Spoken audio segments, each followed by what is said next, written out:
एक बार की बात है, महर्षि विश्वामित्र ने एक कठोर तपस्या के लिए अपने आश्रम में व्रत का आरंभ किया।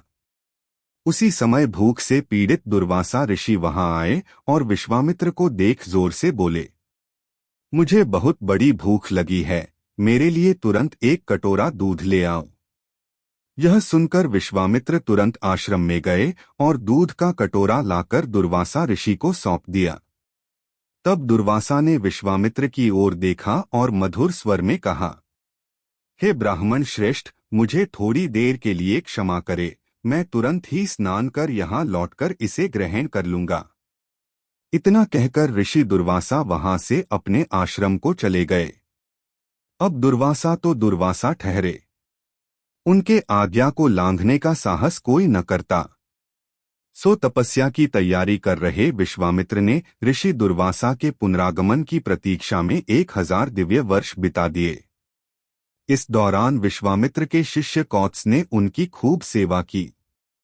वर्षों बाद जब ऋषि दुर्वासा विश्वामित्र के आश्रम लौटे तो उनकी एकाग्रता से प्रसन्न हुए और कटोरे में भरा सारा दूध पीकर अपने आश्रम वापस चले गए।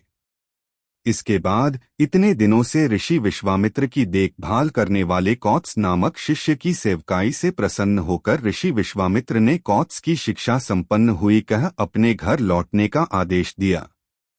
घर वापस जाने से पहले कौत्स ने गुरु से गुरुदक्षिणा मांगने का आग्रह किया। यह सुनकर विश्वामित्र बोले, अरे तू मुझे क्या दे सकता है? तूने मेरी जो सेवा की वही मेरी दक्षिणा है, घर लौट जा। गुरु का उत्तर सुनकर भी कौत्स ने पुनः पुनः गुरु से दक्षिणा मांगने की विनती की। अंत में क्रोधित हो विश्वामित्र ने कहा, जा और 14 करोड़ सोने के सिक्के दक्षिणा में ले आ। यह सुनकर कौत्स घबरा उठा और उदास होकर वहां से चला गया। इसी समय इक्ष्वाकु वंश के सम्राट रघु ने अपने साम्राज्य की सीमा का विस्तार करते हुए सभी राज्यों पर विजय प्राप्त की और अपनी राजधानी अयोध्या लौट आए। अपने दिग्विजय की स्मृति में यज्ञ करने के लिए दृढ़ संकल्प रघु ने इसका कर्तव्य कुल गुरु वशिष्ठ को सौंपा। वशिष्ठ ने अन्य ऋषियों के साथ परामर्श करने के लिए एक सराय चलाई। सराय में रघु ने इकट्ठे हुए ऋषियों को अपने दिग्विजय की स्मृति में यज्ञ करने के अपने संकल्प के बारे में बताया। यह सुनकर ऋषियों ने कहा, हे राजन, आपने विश्व पर विजय प्राप्त की है, अतः आप विश्वदिग्विजय नामक यज्ञ करें। तब राजा भी इस पर सहमत हुए और उन्होंने यज्ञ की तैयारियां शुरू कर दी। यज्ञ के उपरांत समापन के लिए राजा दान दे रहे थे कि तभी भटकते हुए कौत्स अयोध्या नगरी पहुंचा। राजा के दान की घोषणा सुनकर कौत्स यज्ञ स्थल पर आया और उसने सम्राट से 14 करोड़ सोने के सिक्कों के लिए भिक्षा मांगी, जो उसे गुरुदक्षिणा देने के लिए आवश्यक था। सम्राट ने तुरंत ही कौत्स को सोने के सिक्के दान में देने का वादा कर आश्वस्त किया।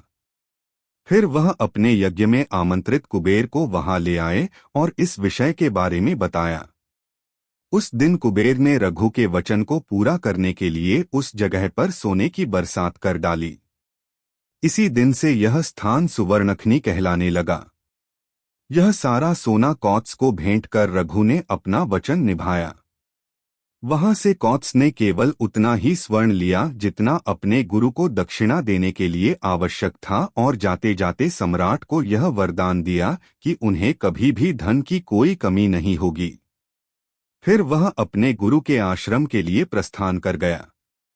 इस प्रकार जिस स्थान पर विश्वदिग्विजय यज्ञ हुआ था वह सुवर्णखनी के नाम से जाना जाने लगा। इस जगह की महानता यह है कि जो लोग यहाँ आकर यज्ञ करते हैं उनकी सभी कामनाएं पूरी होती हैं। तो आज का वीडियो यहीं खत्म होता है। यह वीडियो पसंद आया हो तो कृपया लाइक, शेयर और सब्सक्राइब करें। फिर मिलेंगे, तब तक के लिए शुभ दिवस।